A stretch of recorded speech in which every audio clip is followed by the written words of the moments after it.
What up, parrot heads? Welcome to Coming Monday, a podcast about Jimmy Buffett, where we dive into the music, the myth, and what's the third one? Mirth. The mirth of William James Buffett, one song at a time. I'm your host, Mike Postolakis, and with me is, oh boy, already tanking. And with me is my co-host, Caleb Barnacle McCraw. Caleb, how's it going? It's going good, Mike. How are you? Not great. We're going to start off with a little house cleaning up top. One, yes, I am aware that I told the same story 2 episodes in a row. Look, folks, we're going to do hopefully 340 some more episodes of this, and I guarantee that story is going to come up at least one more time. So I don't know if we need to like make it into like gamify it into like a drinking game of some sort. It'll be on Coming Monday, the hits. Yeah.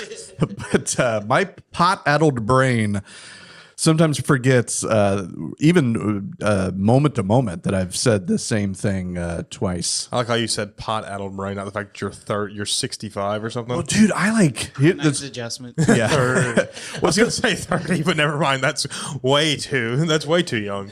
What's the other reason why, like, you can see I don't have a beard anymore? Because we've been putting out, these episodes and then like a handful of sketches, and I was like, I'm like looking at myself on edits and stuff. And I'm like, man, I am looking like a burnout. You know what I mean? I don't know. I was going to say you don't look like a burnout, but I was taught not to lie as a child. So. I appreciate that. The hair's looking nice today. Well, thanks. Yeah, I was actually going to see on my close-up how the hair's looking. But yeah, dude, I was like, I need to lose probably 20 pounds. Yeah, I've been literally thinking about that like every day. I'm like, I need to start losing. That you need to start losing weight. And, well, the other day I've been thinking that I need to start losing weight too. Yeah, the other day I realized that 100% of my meals, someday last week, was peanut butter based. Nice. Yeah, I had peanut butter puffins for breakfast, best cereal in the world. Oh, nice. Then I had a PB&J for lunch. I say "oh nice" in every single episode. I realize that. I know we got a lot of You start ticks. noticing things like that. Don't you? I had a PB&J for lunch, a smoothie, like a power lunch smoothie, which is just peanut butter for dinner, and then because I bombed, I had a couple of peanut butter cups. A little treat. Oh yeah, I forgot when you bomb, you give yourself a treat. Oh boy, did I bomb on Saturday. Oh, I bombed on Friday, so that's good. Let's get into it. Well, hold on. Let me do the second piece. Let's put a pin in that. I'll do the second piece of house cleaning, which is I owe my beautiful wife an apology. In a recent reel, I told that joke about her being the oldest woman I've ever slept with. That part's not what I'm apologizing for. It was the saying she like isn't a fan of my comedy, and she was like, and she is extremely supportive, as I am of her, because she's a chef, and I think comics and chefs have a similar trajectory, which is it takes a long time to kind of get where you want to be, and it's a lot of grunt work and humiliation and stuff like that, and so she didn't appreciate that, and rightfully so, and it sort of was just trying to be self-deprecating, and sometimes when you sort of land on the grenade, other people still get shrapnel. So to my wife, I apologize for that. Can I be honest with you? I thought she'd be mad because you said if we stay together. Well, that's what I would have been upset about as somebody who was married. Do you? No, it really didn't bother at all. She doesn't love that joke, but no, but she is like super supportive, and she's got a great. She's like funnier than I am. She's got a great sense of humor. Dude, chill. He's apologizing right now. Don't you stop making it worse. I'm just saying, I don't know. And what's going to be ultimately worse, again, when I retell that joke on episode 20 or 21. Yeah, next week when you say that same joke. All right, let's get into the bombs. So you bombed this weekend? Yeah, I went up to Springfield, Tennessee with friends of the show, Chris Dunn and Rob Wentz, and we did a show at Jose's Mexican restaurant. Oh, nice. And yeah. Oh, nice. There we go. Drink. I do want to gamify this and turn this into a drinking game podcast. And I think so. Like every time Tugboat here says, "Oh, nice," take a sip. That's what I say when I'm uninterested in the story. We can move on to your bomb anytime you want. Yeah, I mean, not a big crowd, but also there was like college football happening, like Tennessee, Alabama. Oh yeah, that was happening at that. So people were really into that game, including the comics. Rob was more interested in that than the show, rightfully so. And then, dude, I appreciate every show I'm booked on, so I don't want to sound whatever. But of all the things that happen in a comedy show, I think one of the things that you can control as a booker or whatever is like the sound. Mm-hmm. And dude, when I went up, I didn't notice this, but in the beginning, but when I finally went up to the stage, I was then handed what looked like some sort of blow dryer or something, but we were working off a karaoke machine, and it turned off at some point mid-sent. Thank God. And Who did it go off on? on me. I mean, it just like stopped working, and so we had. If you thought there was silence in the room beforehand, wait till that microphone went out. But actually, I was like, I had gone like into a joke, not even noticing, and was just using my speaking voice, and I was actually doing better with that. So then we like turned the mic on, then it like automatically goes to kind of like a reverb. Yeah, dude, it was a nightmare, and it was like again to the guy who put me on the show, I appreciate it, but do better.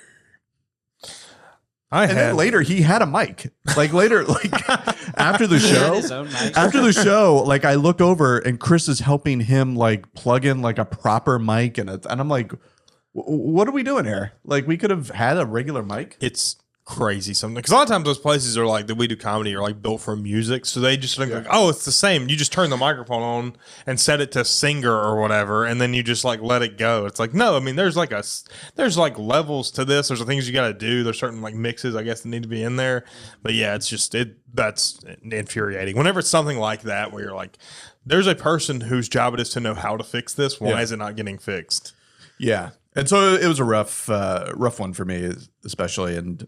You know, just like when you want to just jump out of the airplane on a joke. Yeah. But this was every joke. I was like, I can't like bail on every joke. So I was like really sticking in there. But then like at the like, yeah, it was. I had that. Like, it was 2 peanut butter cups worthy. I was on Friday. I did a show down in Huntsville, and I did 20 minutes, and I mean for a good 7, there was just silence in the room while I'm talking. 20 minutes is pretty good. Yeah, and it was good to do the time, and it was good to do the time like in a tough room, being like, no, I'm sticking to it. I'm going to finish. That was kind of the part I was like sticking with, was like, I'm going to make it to the end of this time. Like, I'm not going to cut it off early. I mean, I should have at some point, because there was a couple times and also like it was a dirty show. And I don't know if you've ever taken swings and had people not laugh, but that silence is deafening after you say something crazy. And a bunch of people are just like, that's what I'm saying. Like, and you're like, I'm sorry. I didn't mean that. You can't hit that. I'm sorry. you're like, I don't actually think that. I just thought it'd be a funny thing for someone to say. I thought if a guy thought that in the situation that I was in, well, I didn't think it, but if a guy thought that, it'd be funny. Yeah, I mean, clean comedy is legit. I'm not putting that down, but like it does like just kind of automatically get you a polite laugh. Like if you're I mean, yeah, you can bomb for sure, but if you go out there with like something filthy and nobody likes it, it's like, okay, moving on. Well, I did the thing too where it's like it was booked as like a dirty show, and I normally do clean comedy, so I was like, okay, I'll bring out some stuff that I don't really do that much. That gets laughs most of the time, and like, but I should have thought like it's at mics and things like that. So I was like, it's kind of different whenever you're doing that. And then like I went up there and did them, and they were just like, nah, nope. And then I was like, all right. And then when I got done, I was like, Wait, was this before the 7 minutes or? Oh, this was the 7 minutes was really spread out. Oh, okay. The last like 5 were all together, but there was a meter on it. I was like, Because like I lost them and I could not get them back. It's also one of those things like when you're doing like a show and you're doing like a long set, you're like, you start out with something and you're like, all right, they're kind of feeling that. Then you do something and you're like, that didn't work as well, so I won't go in that direction. But they were kind of all over the place. Then you're lost, yeah. Yeah, and then you're just kind of lost. You're like, well, they liked this really dirty one earlier. Let me do this one. And then they just are like, no. And you're like, I don't. That no is such a, it's so hard to explain to people who don't do comedy. But on Saturday, I definitely felt that like that turn. Yeah. I have this, I won't go into it, but I have this joke about stopping at a rest stop and reading graffiti on the wall. Yeah.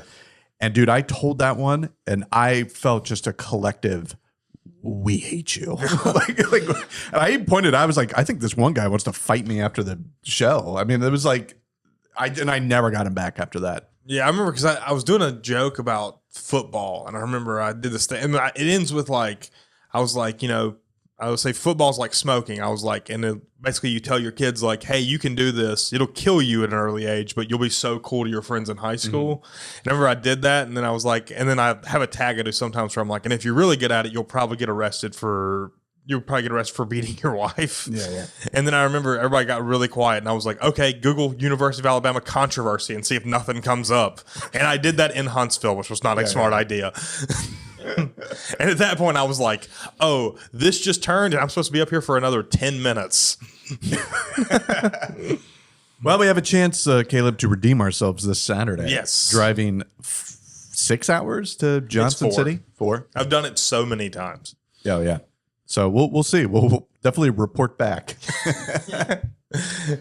And we're going with friends of the pod. You're with Forrest Bopp and Katie Stewart. Yes. Oh, nice. Yeah, it's going to be a fun time. The only other time I went to Johnson City with another person, well, twice. It was one time I went with John Dollar, and the first time I ever went, it was me and Katie, and that was the first time we ever had an extended time hanging out together. It was 8 hours in a car, going from Got to know somebody. yeah, exactly. Because it was one of those things like we knew each other. Like we weren't really like friends. We're obviously really good friends now. We were kind of friends, but we didn't know each other. So it wasn't crazy to be like, let's ride together. But it was also kind of like, I don't really know this girl. She doesn't really know me. We're going to be in a car for 8 hours together. Mm-hmm. I remember I, as a joke, made a list of things to talk to her about. Because I was like, just stay the course, talk about things women like. It's funny because I got a list of things to talk about here. But we're this episode we're talking about Livingston's Gone to Texas. Yes. Which is off the album Livin' and Dyin' in 3/4 Time from 1974. It is also off another album. Yes, you told me that before we started recording. Yeah, there's 2 versions of the song. The other one comes from High Cumberland Jubilee from 1971 originally, but then it was shelved by the record company that Jimmy was originally with because they thought it stunk. He probably had a couple peanut butter cups after they told him that. But what record company was it? Do we know? I probably should have wrote that down. I'll look it up. Yeah, I know this. The second one he went to was like called Dunhill. Dunhill, is that the one that he recorded like the Key West ones with, or was I think that's like he was on that one for a while. But he had 2 albums early in his career. The first one was called Down to Earth. Yeah, that's the one with him like in the car. Which album was it? Yeah. With? Sorry, it's called Cumberland High Cumberland Jubilee. Okay. So this is when Jimmy was going for the kind of folk country style of music. And have you ever? So you've never listened to either of those albums? Well, I don't think I have. I know I've listened. The one, the album cover of him in the car. I know that's like his first album. I've listened to a couple of those songs, but I remember like when I found out like these weren't made like when he was living in Key West. I kind of was like, it's not really like the Jimmy Buffett that I really care to listen to. Yeah. But looking back, I probably should go back and like review some of those. We're going to for the podcast, so that'd be fun. Yeah, Down to Earth. I remember having a couple good like just folk tunes. Yeah, but yeah, it's interesting because both of them performed poorly, and it's really inspiring because he was just like, screw this, I'm gonna change my latitude, and he went down to change my attitude. Thanks to Jerry Jeff Walker, the great Jerry Jeff Walker. Jimmy went down to Key West and hung out at Captain Tony's saloon and started that whole chapter of his life, which I sort of know something about, like starting over in Nashville. That's actually kind of what Livingston's Gone to Texas is sort of about. Yeah. Because, like, it's about a guy who just leaves his town. He just decides, he's like, I'm just going to figure something out. I don't know what I'm going to do. I'm going to figure something else out, though, and leave. I mean, we both know what that's like. We both moved away from our hometowns and stuff. Yeah, for sure. I've done it multiple times. And so I do resonate with this song a lot. The two versions do sound very different. Yes. Which is interesting because we have our thing of sad drinking songs or happy drinking songs. And I think the Living and Dying 3/4 time version is a sad drinking song. Yeah. But I think the original is like a happy drinking song. Yeah, it does kind of have that vibe. Because that was the thing, too, because I couldn't tell, like, it's really is like a thing about, like, something's ending, like he's leaving, but, like, it's also exciting because he's like, hey, man, I don't know what is lying ahead, and that's kind of the best part. Yeah, for sure. Also, do you think we won't say it's Jimmy, we'll just say the narrator of the song, do you think he's trying to hook up with the guy's woman? Because there's like a whole like... if it is Jimmy Buffett, then yes. Because there's a whole thing where he says, Holly... Yeah. Something, I'm going to try and make you smile. Yeah. What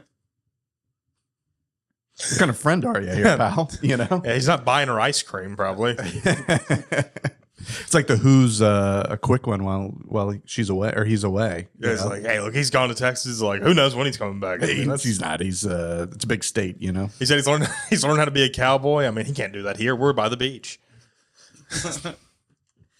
I did want to say it was with Barnaby Records, Okay, which if you follow, ultimately has ties to Columbia Record, today's Columbia Record. Oh, yeah. Okay. And I think Dunhill was like CBS Records, I want to say. So I feel like CBS is on those albums, that one particularly. But yeah, so they shelved it, Barnaby shelved it for 5 years. Waited until Buffett had a couple hit songs under his belt, and then like, oh, here's a fresh Jimmy Buffett album, which is always like, do you know the like story about Richard Pryor? No, what is... He had a excuse me. He had Does this lead into you talking about reading the autobiography of Malcolm X? Because I've heard that story, but no, we'll save it for a future episode. Pryor had a terrible. He signed some terrible contract early on in his career with, I want to say, a company called Laugh Records, LAFF, and of course it's spelled like that. Yeah, and I think they released. I think they had signed a lot of black comics. Red Fox, I think, was on Laugh Records, and when Pryor hit it big, they had been sitting on just a bunch of Pryor sets, and so they were pumping out albums, much to like his chagrin. You know what I mean? And I have a few of them. One of them is called Craps, and they're all very like lo-fi sounding, like seriously, like just That's what. Okay, so the reason for that is because apparently they released everything as a raw recording. Yeah. Like, So they didn't edit it at all? No, yeah. It's clearly like one mic in the back of a club, and but it is very interesting because I do like a lot of those records because Pryor's interesting because I think maybe I'll get in trouble for this, but I think he had like kind of two sets. I think he had like, I think there's gonna be a lot of white people in this crowd set, and then the black club sets. And the black club sets like Craps or LA Jail, which is another album I have. I think those are better because he's really loose and really just like I don't know. It's just, I think, do you like Pryor? Yeah, I mean, I guess, like, I don't know, like, yeah, I figured you're too young for, he's before my time. It's really. like one of those things when you listen to it, like, as somebody that does comedy, you listen to it for the reason of like, well, I can see what I like comes from this, ethos or whatever. It's like whenever you meet somebody who's like, oh, I love Charlie Chaplin movies. It's like, if you're like, which I do. If you're younger, it's like, I think like, I don't think that's true, but I think like I can watch it and respect like, oh, okay, I see like how this started like a greater thing. Like Laurel and Hardy or like the Three Stooges. The Three Stooges is a little different. Hate The Three Stooges. Why? Hate the three. You don't like the Three Stooges? I do not at all. Love Laurel and Hardy, by the way. But no, the Three Stooges to me it's anti-comedy, which is what makes us laugh is like a surprise. Like a punchline is like, it's like a magic trick. Yeah. Right? With the Three Stooges, you know exactly what's going to happen. Like they're going to hit themselves. They're going to like. But it's how they do it that makes it funny. I agree. I disagree. After a while, it's just like it's the same beat over and over and over and over again. It's like if there's a paint can. It's like it's ending up on Curly's head. But the thing is, like, people focus on that, but when you watch the show, like watch the shorts and stuff, there's a lot of like really funny wordplay and things like that. Have you never like? There's one that I like watched the other day where they were like, "Have you ever seen The Great Wall of China?" He said, "No, but I did see a big fence in Chicago once," and that's a great joke. That's pretty good. I mean, that's pretty good. I mean, but like, dude, your average Marx Brothers line is 10 times better than that. Now the Marx Brothers are funny too. The Marx Brothers are. I mean, Groucho Marx is my all-time hero, and because like a movie like Duck Soup, they re-released that years and years ago. And I took my brother and my sister-in-law kind of begrudgingly. They were like, we don't want to see this movie from the 30s.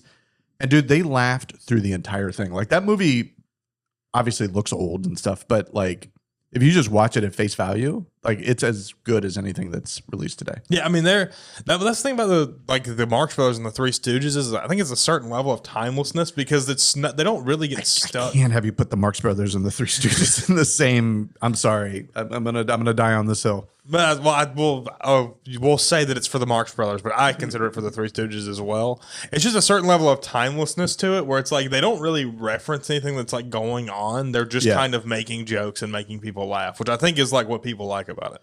Yeah, for sure.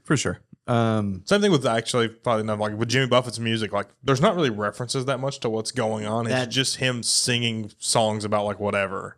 Yeah, and it's so personal and his POV. But yeah, like I listened on Saturday after I bombed. I sat in the basement and listened to a few Lenny eating Bruce. ice cream and listening to Lenny Bruce. It was dark. It was dark. Easily 3,000 calories worth of sorrow.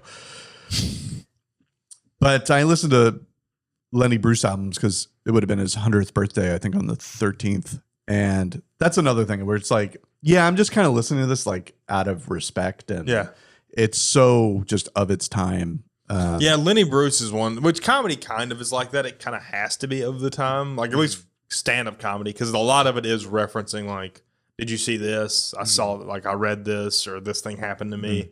So, who would be on your comedy Mount Rushmore? Comedy Mount Rushmore? All 4 members of the Blue Collar Comedy Tour. Just kidding. Bill Engold's great. Just kidding. I do consider. I don't think Jeff Foxworthy gets enough credit for being one of the best comedians. Like I'm right there with you, brother. He's one of those guys. Like I really do like think he became such a character because of that show. Yeah. Because of that tour, that I don't think people truly like appreciate like how funny he is and like how good of an idea like you might be a redneck is. Because have you ever heard the story of how he came up with that? I believe so, but yeah, go ahead. He was doing a show, I think in either New Jersey or Detroit. It was somewhere like that. And he said the guy who was opening for him was like, yeah, man, the South, man, all you guys are a bunch of rednecks. And he said across the street was a bowling alley with valet parking. And he was like, look across the street and tell me there's not rednecks in New Jersey. And he said he just wrote down like 5 or 6 of them and just did it on stage, and it went really well. So he just kind of, I think he said he still has the piece of paper. Oh, that he wrote cool. it down on. Yeah, that album is like huge for me when I was a kid. Yeah. I listened to it all so much that only like maybe 4 or 5 years ago, my buddy Matt Jones and I, shout out to Matt, went to a record store, and it was like we found the CD. And I was like, oh, buy it, And I was like, I used to know this like by heart. And so he popped it in, and it all came back to me. I was like saying all those jokes. It's great. It's a top 10 album, I think. Yeah, Jeff Foxworthy's on mine. I'd say probably Louis C.K. is on mine just because like Louis was such a big one to me. And then Kyle Kinane, I've always loved Kyle Kinane. Yeah, and I do comedy a lot. Like I try to emulate Kyle Kinane in a way because like I feel like all of my jokes are part of one sequential story. At least like I have them sectioned off in a certain way where I start out with one thing that leads into another thing that leads into another thing, and he does that a lot, which is I really like. For sure. And then obviously Seinfeld, I think, would be the last one. Oh, interesting. Yeah, love Jerry. Just because I just love Jerry. It's like idea of like he really is just like just work at it, just keep going. There's no. He's like, oh, I don't know what to write about. We'll just start writing something, figure something out. I talked about this with Joe List once about where is all this written stuff? Like he's always like, I got just write every day. I'm writing every day, and then he put out that book. Is this anything? Yeah, which is great, but it's like I've never heard you perform any of these bits. I do have that. My sister got me that book, and I've never. That was one. Like, it was actually very nice because she bought it like completely on her own. Because I'd started comedy like 6 months before, and she was like, "I saw this book at Barnes and Noble and thought you might like it." And I was really like, "Oh, that's so cool that you did that." Yeah, for sure. Because I love Seinfeld, and Who's it's yours? Like, oh, my Mount Rushmore. I think it would be Hicks for sure. And I think Hicks gets like. Do you like Bill Hicks?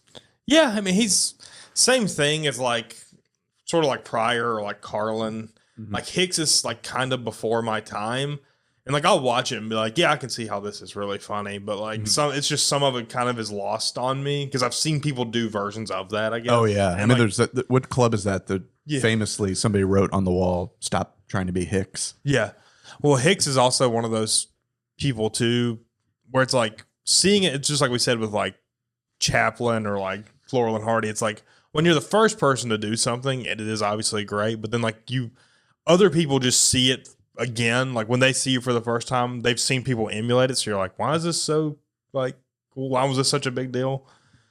Yeah, I mean, but can you imagine like, because this is all pre-social media, and I'm sure like he had.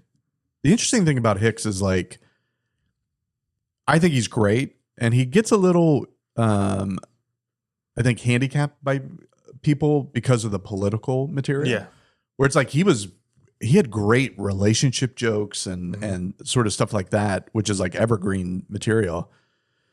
But man, he can, and I relate to some of this. Like if he wasn't feeling it, it was going to be a rough night. Yeah. And like if you ever listen to like those bootleg albums, the Flying Saucer Tour, he's like releasing bombs. Like oh yeah, and just like think like probably like. He performed for so many crowds that like didn't know him. So they were just like, oh, let's go out for a night of comedy. And here comes this like psychopath, like, you know what I mean? Like third eye talking. And just, I could just see people being like, what is this? What is this guy talking well, that's about? the thing. So you gotta think he grew up in Texas, and then like he starts doing comedy and he's like 16. And he's like touring throughout the South, and he's just talking. He's like, I think war is crazy, man. He's like, open your third eye, and then like it's just hillbillies in like Athens, Georgia, who are just like, who's this guy? I thought he was going to talk about how weird it is that it rains sometimes. Yeah, I mean, he was so. That's a great point because he was like kind of so out of touch with everything else. Like you talk about Seinfeld and Chandler, like these, like there was a type of comedy that was happening that was so popular. Like they make that joke on the show Seinfeld numerous times, like, oh, you're doing like that observational humor, you know? And that was like huge. That was the number one style of comedy. And like Hicks is talking about like cutting off Debbie Gibson's head and stuff like that. Yeah. Like it would just be like, he has that one. It's like, I'm starting a reality show. Let's hunt down and kill Billy Ray Cyrus. Yeah. And that stuff's gold. I mean, it's so funny. So I definitely put Hicks up there. Louis for sure. Then I would probably have to go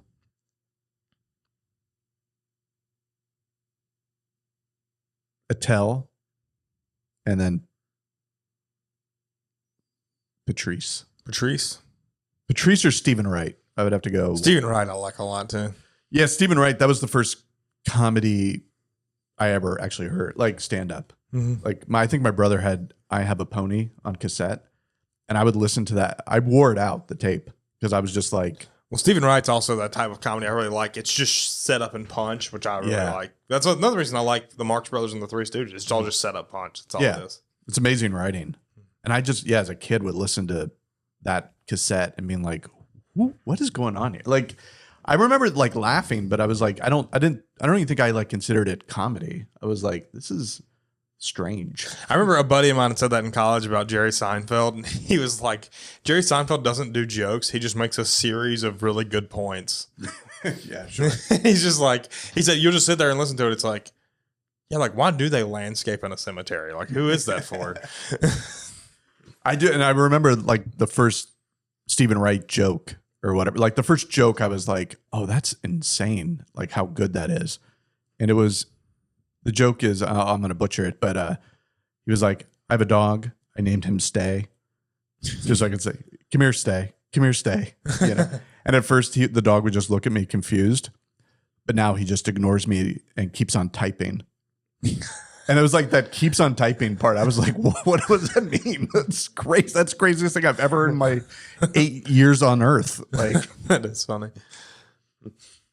Yeah, I remember when I was in high school, I used to just listen to like stand-up comedy Pandora, and it would just cycle through like comics, and I would just listen to those. Like, was that your gateway, Pandora? Yeah, basically. I mean, I would just like play video games and just listen to stand-up comedy Pandora, and it would be like Kyle Kinane and Mike Birbiglia and like Patton Oswalt, all those people. What was the first album or special you guys listened to? Have we said that before? I don't think we have. No, I don't think so. Well, the first album is that Stephen Wright, I Have a Pony. And then I'm going to say the first special I watched was probably, I remember watching Gary Shandling in Las Vegas as a kid. And I thought he was so bizarre because he's just such a interesting looking person. The first comedy show I ever went and saw, I was a kid. Me and my dad went to go see James Gregory. He was at he used to do the Hilarity for Charity, which is at the electric co-op in my hometown. And my grandma worked at the electric co-op, and they would bring in comics. And I remember I saw James Gregory when I was like a kid. And I just thought it was awesome because he was so funny. I remember that I remember, and probably the first album I listened to where I really like connected with it was probably Whiskey Icarus by Kyle Kinane, because I remember listening to that when I was like in high school.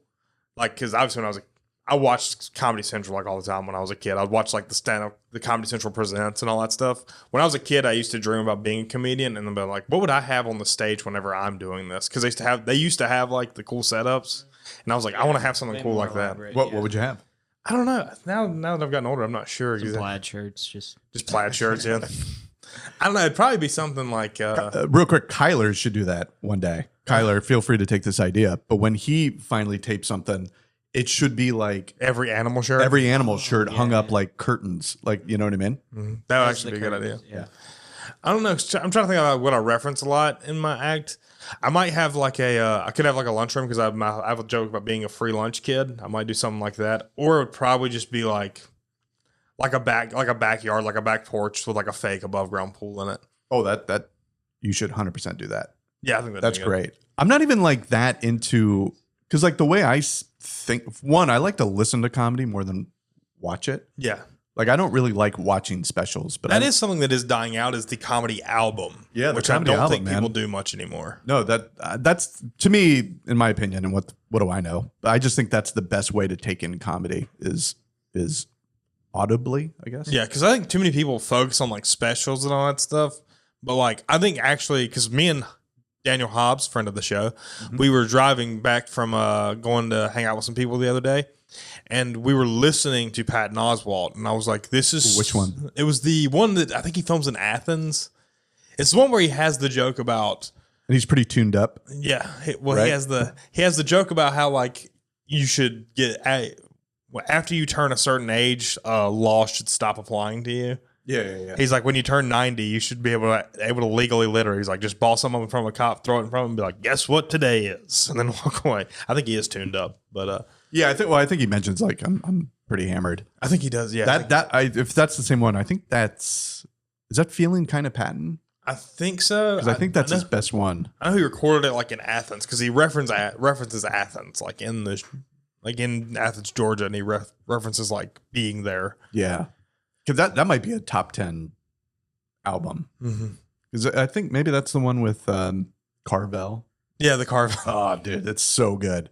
Welcome to and An Evening with P. Oswald. Oh, okay. Which one's that? Let me see the cover art for it. I bet Yeah. I can. I'll know it if it's that one. It's the one where it's like a mouth eating his face or something like that. Something weird like that. Oh, is that Werewolves and Lollipops? Maybe it's that one. Yeah. Oh wait, I see. He recorded a couple things in Athens. Yeah. Okay. Okay, so he recorded that one and Feeling Kind of Patent. Feeling Kind of Patent. I think Feeling So- Kind of Patent is so- the masterpiece. Mm-hmm. Yeah. Because he would string together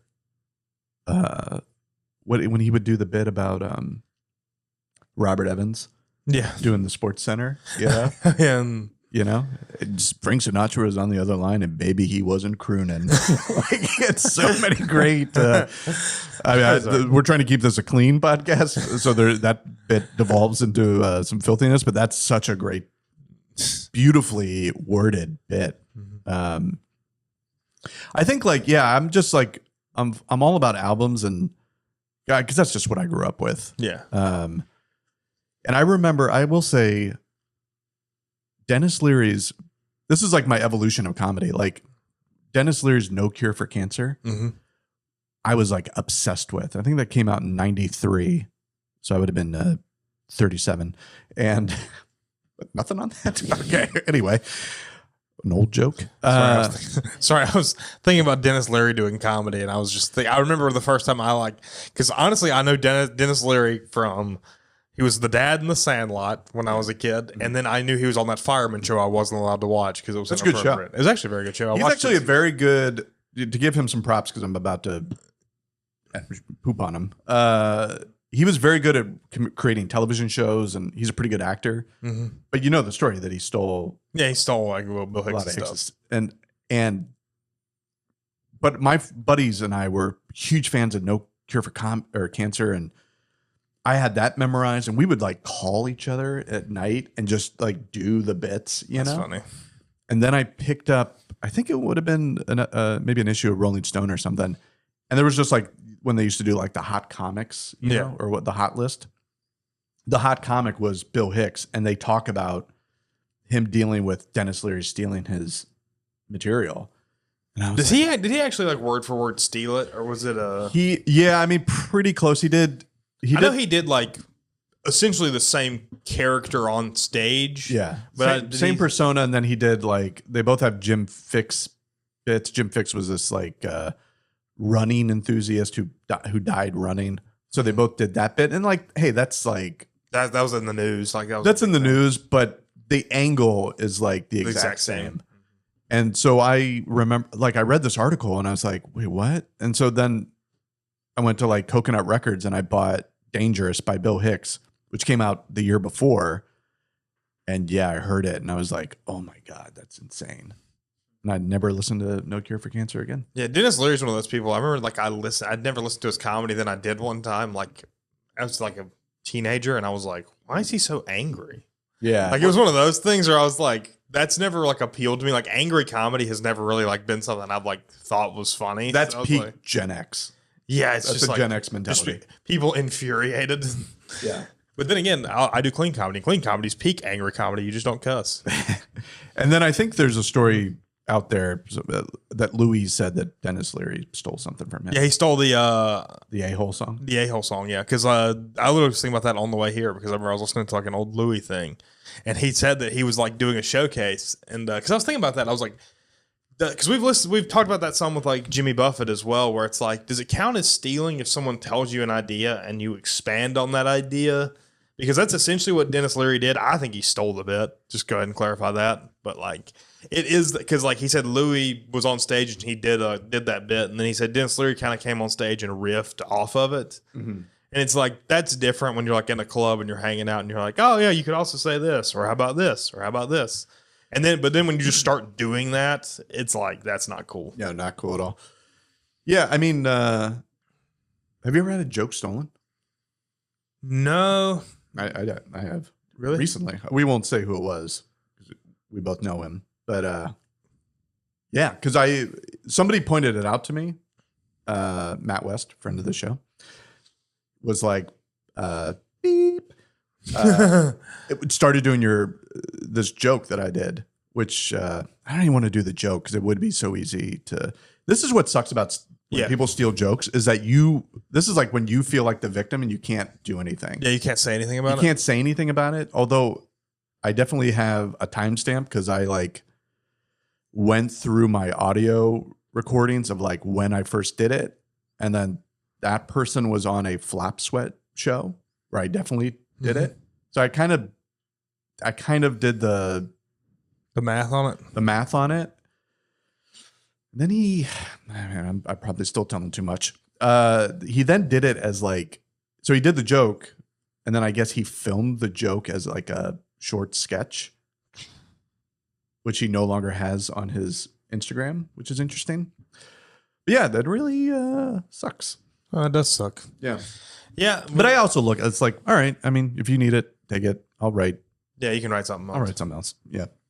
Yeah, I remember. I don't know. Brought it down again. Yeah, brought it down. Well, thanks. Final thoughts on the song? Oh, dude, this is a great song. It is a I great think song. This is both versions, actually. Both versions are great. If you haven't listened to the original version, look it up. It's very good. It's also very different, which is cool. Yeah, I think it's an A-tier song. It's an A-tier song, yeah. Yeah. I'm sorry. I just want to double check which phase of Jimmy was this again. Oh, that's a great thing to bring up because both songs are different phases. Right. Yes. That's because when I listened, I noticed that. That's beautiful. Thank you. Well, the Living and Dying version is certainly long-haired hippie freak. Yeah. But the previous one is crunchy granola. Yeah. James Taylor. Yeah, wannabe? weird James Taylor fan, yeah. Oh, let me do my tropical joke. Tropical humor. We'll close on that. Feel free to steal this joke. Yeah. and by if I've already done this one, I'm jumping straight out that window. Okay, you ready? Tropical humor. Here we go. I got a massage on a Times Square themed cruise ship. It was a tugboat. Okay? That's pretty good, right? That's all right, yeah. You got one? No, I think I'll lean on that one, Mike. Yeah, that was a closer. Well, thanks for listening, and make sure to like and share and subscribe. Be sure to email our Gmail account. It's comingmondaykpod@gmail.com. We have a couple different things we want to do. Feel free to do changes in latitudes, changes in attitudes, our advice column, or tell us any stories you have about Jimmy Buffett. If you went to a concert, any fun story like that. Yeah. And thanks for listening, and make sure to check out the next episode coming Monday.